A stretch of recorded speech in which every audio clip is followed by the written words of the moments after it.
Hello and welcome back to everyone on the rest of me and to AEW World End out of 10, the final pay-per-view of the year for AEW, and the company set up a card to ensure it capped off 2024 with a bang and a Continental Classic Finals, a fatal four-way for the World Championships, as well as much more. But we started things off with the 0 hour, which saw several matches, including Toni Storm take on Layla Gray. The former champion was still doing her forgettable gimmick.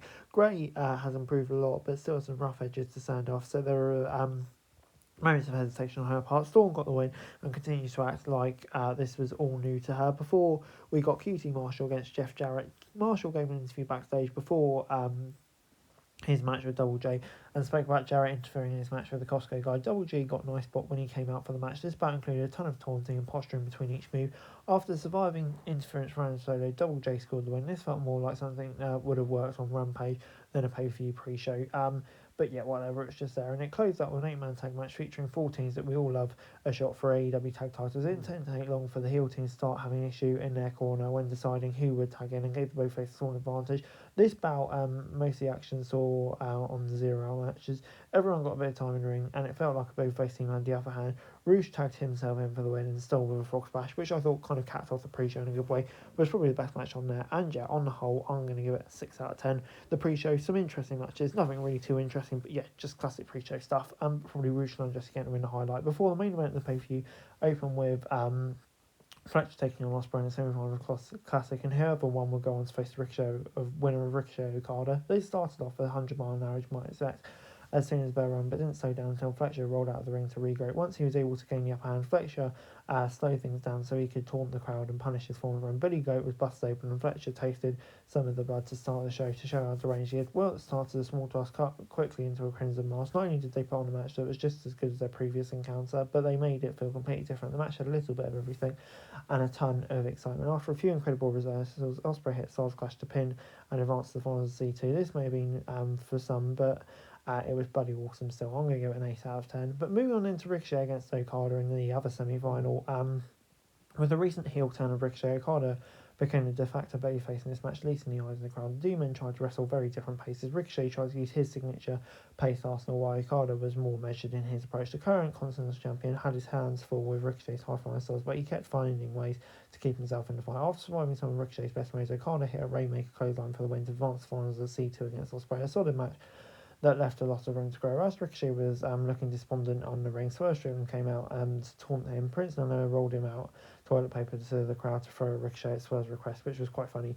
But yeah, a really good match, setting up the main event that we all wanted. And yeah, intrigued to see how Ricochet's heel turn goes as Okada gets a big win. But moving on then to the Tijuana street fight for the world title between May and Razor. La Mera Mera showed up with Banyana and chain around her neck. May was wearing cargo pants to show she was taking the street fight seriously. Rosa jumped onto May from the apron to get the match started before she could even get into the ring. The challenger had control until they fought onto the stage. They used a variety of different weapons to inflict damage, including chairs, table, tacks, chains, a bottle of alcohol, and even Rosa's dad's cane. In the end, May ended up hitting a storm shield with a power drive to get the win. An entertaining, brutal encounter that made both women look good. Left you rooting for Rosa as well. So I think it did its job in that regard. Pretty solid stuff. I'm going to get 7 out of 10. We then got MJF versus Adam Cole. Cole was the first to strike with the bell rang for his match with MJF for the Dynamite Diamond Ring. Taven and Bennett were watching from ringside. Cole was bleeding after being run into the steel set, so MJF tried to open the wound more by sending him into the ring post. The former world champion saw Cole land hard on his injured leg and immediately went after it with a chop block. A few minutes later, MJF was busted open too. Both men were bleeding from the head as they began to work towards the finish. MJF pulled out an old trick and faked an injury if Taven and Bennett attacked him to get them ejected. This allowed him to grab the Dynamite Diamond Ring used as a weapon, but Cole saw it coming and hit a super kick.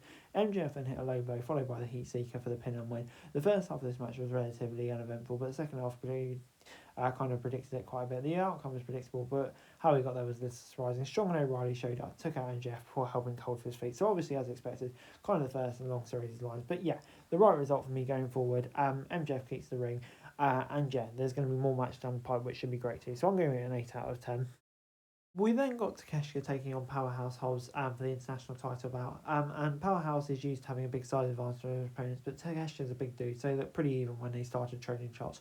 The challenger took control early and began dominating the alpha, but Takeshita started focusing on the knee that Hobbs out for several months. They worked this match at a methodical pace that allowed them to sell every move a bit more than the other bouts on the cards. Hobbs was selling a knee injury for most of the match, so that impacted the pacing too. This looked like a far tough fight from both men, but Hobbs was the star. He looked like a fighter who didn't know the meaning of the word quit, whilst Keshka looked like a wily opportunist who preyed on his injuries. Hobbs put in a great effort, but ultimately came up short. Takeshita picked up a clean win with his finisher to retain the title. So yeah, I'm going with 7 out of 10. Good win for Takeshita, made him look strong, and I think that's the ultimate point of the match. But so Mercedes, when they put her TBS title on the line against Statlander, the CEO looked very confident due to holding victory over Stat in her last encounter. The former champion immediately established her power advantage by pushing Monet to the mat during the first knockout. The CEO used her quickness and agility to combat Stat's strength. She broke only a few rules here and never relied on anything that was too illegal to get ahead. What most of they did look good. This match felt like it lacked the flow of their previous encounter. It didn't feel as fluid somehow, but it got much better as it went on.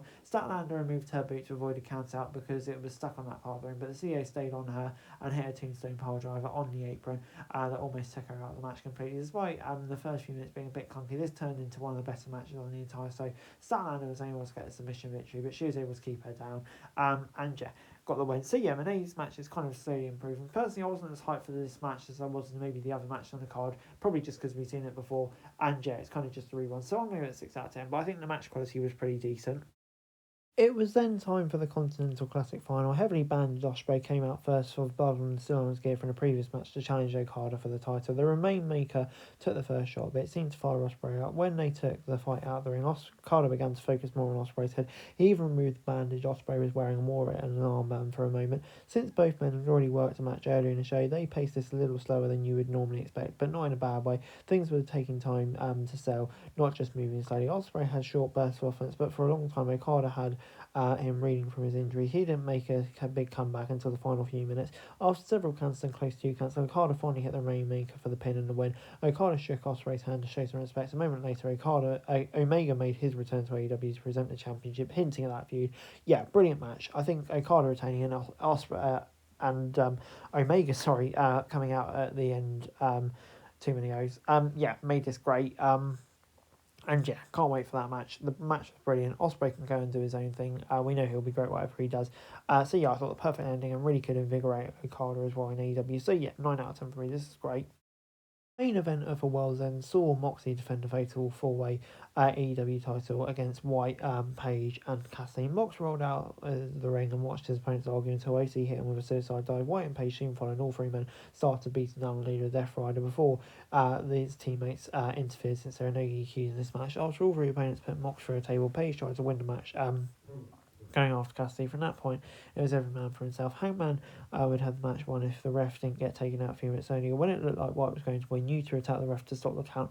Mox was able to retain the titles by hitting White with a Death Rider DDT. This was a frenetic main event, a little to this low but it was ultimately enjoyable. When it looked like Death Riders were going to keep attacking them, Adam Copeland and FTR made their return. They proceeded to take the Death Riders out to send the crowd home happy. Yeah, this gets an 8 out of 10 for me. A great match. Death Riders' interference was entirely predictable and, kind of what we expected and knew would happen. But yeah, I thought the end, Copeland and FTR coming back, great pots for both of them, especially Copeland. So pleased he's back. And yeah, that could be a very intriguing feud. Copeland versus Moxley, would absolutely love to see that. Overall, AEW Worlds End gets a 8 out of 10 for me. Yeah, really enjoyed Worlds End for me. This was a great pay-per-view. So many great matches. The Continental Classic wound up in a really, really hot way, I thought. And yeah, I thought just in general the match quality throughout was superb. And yeah, very pleased with the results we got on the whole as well. So yeah, great way to round the year off for the guys, AEW. That's it for this video. Thanks very much for watching. Remember to like, share, subscribe. Follow us on our socials, link in the description below for daily wrestling news, meme and content. Subscribe to our other channels on screen right now. That'd be greatly appreciated. Thanks very much for watching. Peace out.